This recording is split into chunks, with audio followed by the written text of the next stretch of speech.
Funding for this program was provided by the Corporation for Public Broadcasting and by the National Italian-American Foundation, dedicated to preserving and protecting the heritage of our country's 20 million Americans of Italian descent.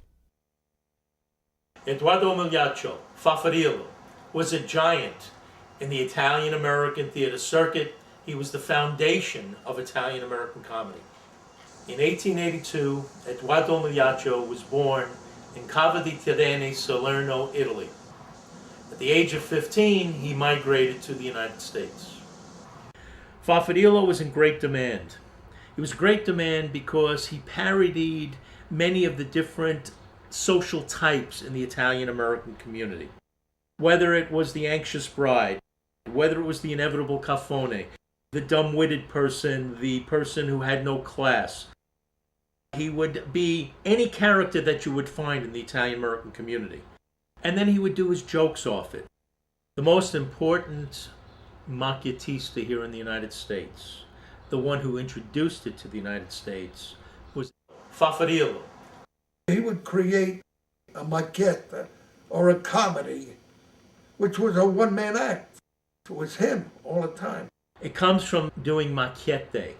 Macchiette are satires. Whether it be a crooked lawyer, a crooked newspaper man, the drunk, he was famous for being a drunk. He would build up like 4 segments. The next step, he was rocking back and forth. By the 4th segment, he was just barely standing up. And it looked so realistic that sometimes some of the stagehands would rush out to help him. He was a quick change artist. He would come out dressed in a costume. Perhaps the general who had many medals on his chest, whether he deserved them or not. He was a master at making his own false noses, makeup, hair pieces.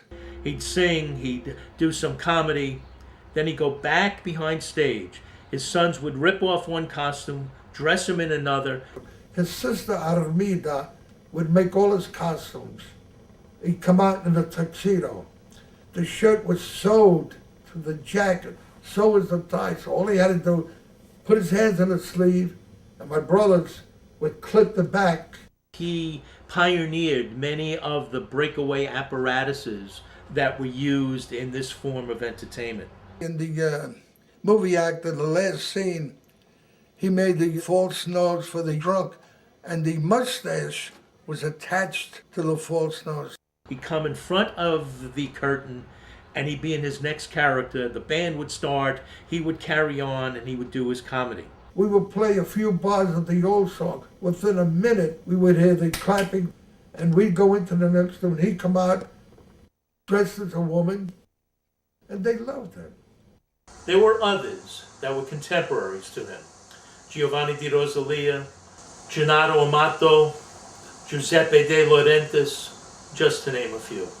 Everyone respected my father, especially his co-actors. Usually they knife each other in the back. No, they loved and respected him. People would tell me, didn't he crack jokes? I said, I never even saw him smile in the house. He was a very serious man. On the stage, he was a completely different person. Now, he started getting ill. And we call him, Pop, why don't you retire? He says, I can't retire. You make me retire, you kill me. My life, my love is the stage. We made him retire, and he was dead a month later. When he passed away, we had the wake at our house. And the flower cards, there must have been 6 or 7 flower cards. Everybody came. Faffarillo was the key element in the transformation of comedy from Italy to the Italian-American colony. He made them laugh because he was portraying what they were, and they said, oh my God, oh, that's me, oh my God, oh, they crack up, He saw in the Italian-American colony this great potential for a whole new form of comedy that reflected the lives of the immigrants from Italy. Smart, way ahead of his time. He was one of the greatest creators of Italian-American comedy during the immigrant era. He made them laugh during the Depression. You know who was a little like him? You wouldn't believe it. Benny Hill, the British comedian. He does his skits. I say to my son, that son of a gun, what do you do? Watch some of my father's movies or something? He would have been tremendous with the television today. Performing was his whole life. For Matteo Matty Caunizzaro, as you are honored at this first annual Festival of Italian-American Artists for your preeminent career as a storyteller and comedian. Now, when he received the Governor's Award in Staten Island at the Meucci Museum a number of years ago, he did his whole comedic performance in the black tuxedo. For more than 70 years, your performance have allowed people to witness your special genius as an artist with many talents, ranging from that of vaudevillian dramatist to a beloved macchiattista, who has brought joy and laughter to many people's lives. This was an important day for him to be recognized for all of his contributions to the entertainment field. Awarded this 12th day of September 1997 by the hand of Governor George E. Pataki.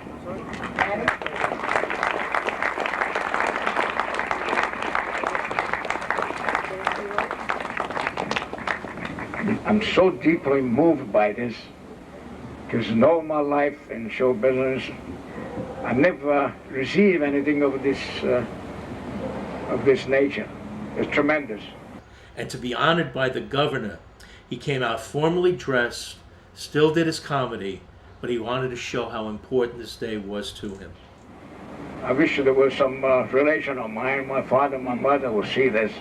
I appreciate this very much. I'm so happy that if I think too serious, I'm going to cry because that's where I am. I love you all. I'll see you in a few minutes, okay? God bless you. Matty was born before World War I. He was born in 1913 on Prince Street in the Italian-American section of Greenwich Village. A few months after his birth, the family returned to Sicily to the town of Calatafimi. At the age of 14, Matty was turned on to the whole entertainment bug when he saw a silent movie called La Spilla Nera, The Black Brooch. After seeing this film, Matty put together a tragi-comedy group, and they performed throughout the towns, the Sicilian towns, around Calatafimi. In 1930, Matty's family returned to the United States to escape the ever-growing presence of fascism in Italy. When they came back to the United States, Matty performed in Manhattan, in Brooklyn, and he became part of that varietà circuit. And varietà is just the Italian word for variety theater. Matty Caunizzaro, he's been a resident of Staten Island for over 30 years. 83 years young, Matteo Caunizzaro. He's an inspiration to me and every performer here today. By the mid-30s, during the golden age of Italian-American theater, Matty Caunizzaro was capo comico, top banana, #1 comic. And Caunizzaro is a macchiattista, a comic storyteller, singer, who pokes fun at authority, and his comic genius is universal.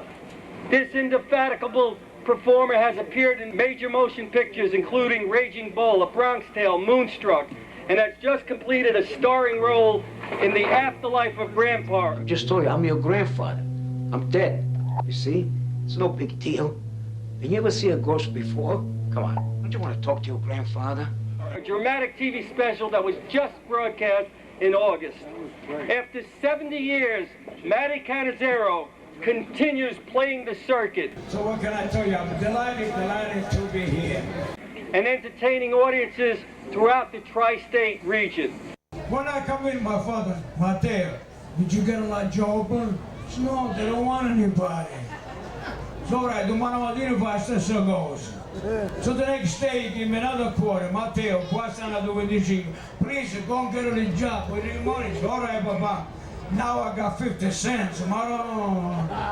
Them days with 50 cents, you know what you could do? Buy a house. You go buy a house. All right, half a house. He is truly one of the most enduring and brightest lights in the history of Italian comedy in America. My friend, Matteo Caunizzaro.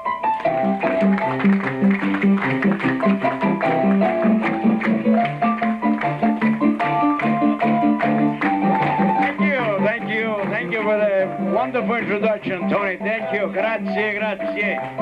How you doing? Okay. Hey, Chester. God bless you. Matty, when he performed, would do a mixture of stand-up comedy and singing of songs. Can I hear that again? Where'd it go? All right. Okay. The song is My Marietta. Okay, My Marietta.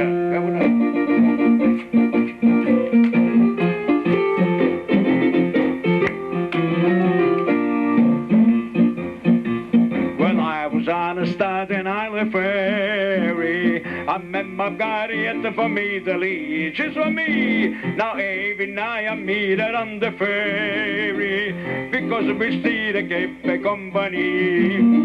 My Marietta, you like English sherry. Then he had some Italian songs, but when I say Italian, he would do half Italian, half English. Cook, my brother, she can cook. I love my Marietta. And sing it in, and sing it in, zella, ombre brutte, femmine bella, tutte una bella Cecirinella. And sing it in, and sing it in, I'm crazy, you can bet the whole love of my Marietta, I love her like hell. He would start to go in a large circle, always looking at the audience mischievously with these big saucer eyes, and the clank of the drummer's cowbell. He'd make a pelvic thrust, he'd kick out his leg, and this was the signal to the audience that he was ready to do his comedy. 3 o'clock in the morning, this old lady calls the doctor. Doctor, please come over my house. I got trouble. The doctor said, what's the matter? I said, my husband was laid down in the couch. Stavo dormendo in the couch. Caocca aperto. With this mouth open like this.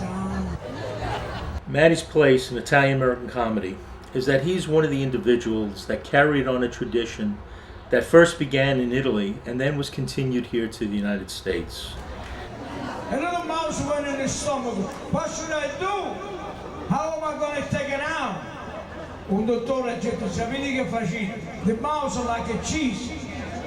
So pigliano un pezzo di formaggio, get a piece of cheese and you put it in, vicino all'occhio di tuo marito. Put it in your husband's mouth. When he hears the smell of the cheese, he comes right up. And that's where you catch him. One thing about Faf and Matty Caunizzaro is they understood the comedy presentation. They were able to deal with the very special experience here in the United States of the Italian-American colony.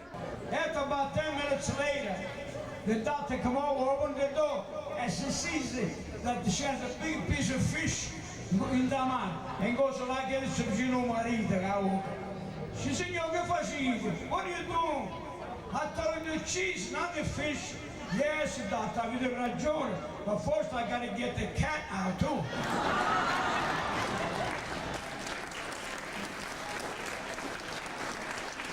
Around the Ridgewood area, between Ridgewood and Greenpoint.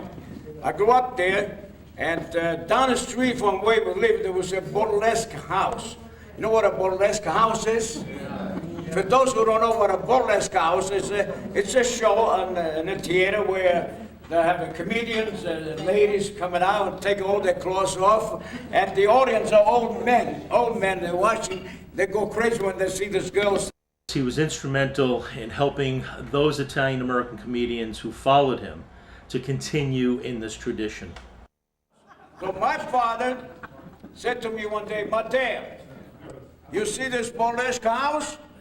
Yeah, Pop. Well, don't you ever go there, because if you go there, you may see something you shouldn't see. And this went on and on after a week. Don't go to the burlesque house because you might see something you shouldn't see. So the curiosity got a hold of me. I said, geez, what the hell can it be there? I'm still a young man. What can it be in there that I shouldn't see? So one day I got a quarter, I went to the theater, I went inside. And I saw something I shouldn't see. I saw my father there.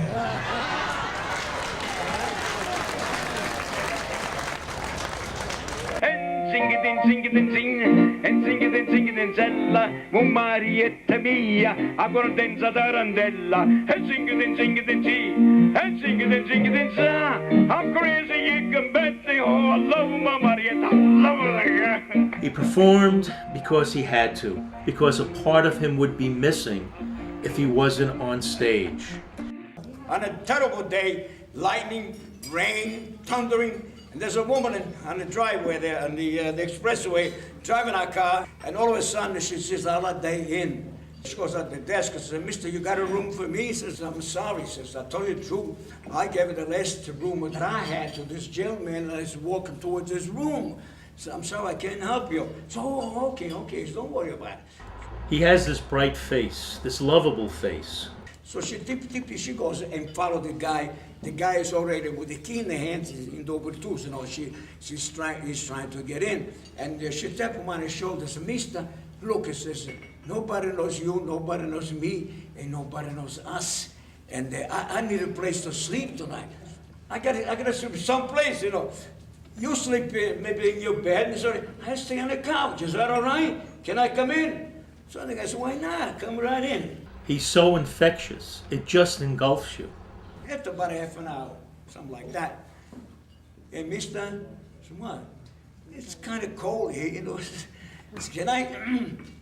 After all, nobody knows me, nobody knows you, and nobody knows us. "Can I get in bed with you?" "No, you sleep under the covers, and I sleep over the covers. Is that all right?" "That's why. Why not? Come in." "Mister, what's the matter now? What's happening? What's happening? Look, it's, nobody knows you, nobody knows me, and nobody knows us. Why can't we have a good time? Why can't we do a party? Eh? We have a good time." He turned around and says, "Look, nobody knows you, nobody knows me, and nobody knows us. And who the hell are we going to invite?" Matty had that cute look. He had that infectious smile. He was so invigorating. This young kid was taught how to say, "I gotta whisper" when he had to go to the bathroom. The mother said, "Honey, when you have to go to the bathroom, you gotta say, 'Mama, I gotta whisper.'" So with that in mind, every time he says, "Mother, I gotta whisper," she took me in the bathroom. Now one night she's out, she went to church to play bingo, and he was sleeping in bed with his father. All of a sudden, and then, what? "I gotta whisper." And whisper, "What do you want from me?" "Hey, Dad, I gotta whisper." And whisper, "What do you want?" I get bored of it. I gotta go to, I'm tired. I gotta go to work tomorrow. Leave me alone. Dad, before something happened in bed, I gotta whisper. "All right, son, whisper in my ear." When he performed, people just were in awe. And sing it in, sing it in, sing, and sing it in, Zella, ombre brutte, femmine bella, tosina bella, girinella. They would sing along with him, they'd carry on with him. Matty just brought the audience right in. Sing it in, sing. Everybody give me a little hand back around. Up you all over. Matty performed on radio.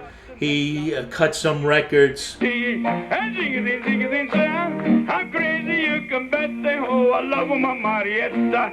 But he was his most vibrant when he was on stage. Crazy, you can bet they I love my Marietta. Way, Marietta. There we go.